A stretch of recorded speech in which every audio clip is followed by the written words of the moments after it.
சூப்பரான கொழுக்கட்டை எப்படி செய்கிறதுன்னு பார்க்கலாமா? அதுக்கு உள்ளார வைக்கிற ஸ்வீட் ரெடி பண்ணிக்கலாம். வறுகடலை 100 கிராம் எடுத்திருக்கேன். எள்ளு 3 டேபிள் ஸ்பூன் எடுத்திருக்கேன். நிலக்கடலை 2 டேபிள் ஸ்பூன் எடுத்திருக்கேன். எள்ளையும் நிலக்கடலையும் நல்லா வறுத்துக்கலாம். ஆறின பிறகு எல்லாத்தையும் மிக்ஸி ஜாரில் போட்டு கொரப்பாக அரைச்சிக்கலாம்.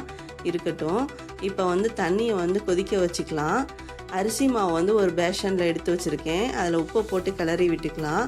தண்ணி நல்லா கொதித்த பிறகு அரிசி மாவில் போட்டு நல்லா கிளறி விட்டுக்கலாம். ஒரு கரண்டி வச்சு நல்லா சப்பாத்தி மாவு பதத்துக்கு கிளறி விட்டுக்கலாம். கையில் ஒட்டக்கூடாது.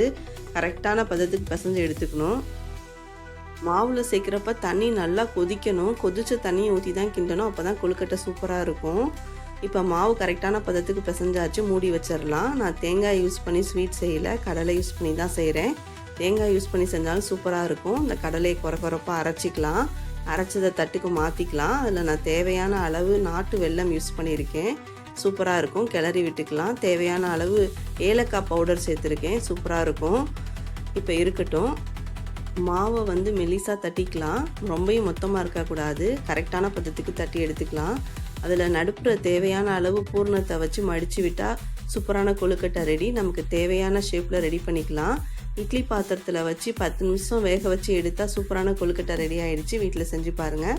இந்த வீடியோ பிடிச்சிருந்தா லைக் பண்ணுங்கள், சப்போர்ட் பண்ணுங்கள், என் சேனலை சப்ஸ்கிரைப் பண்ணுங்கள் ஃப்ரெண்ட்ஸ். பாய்.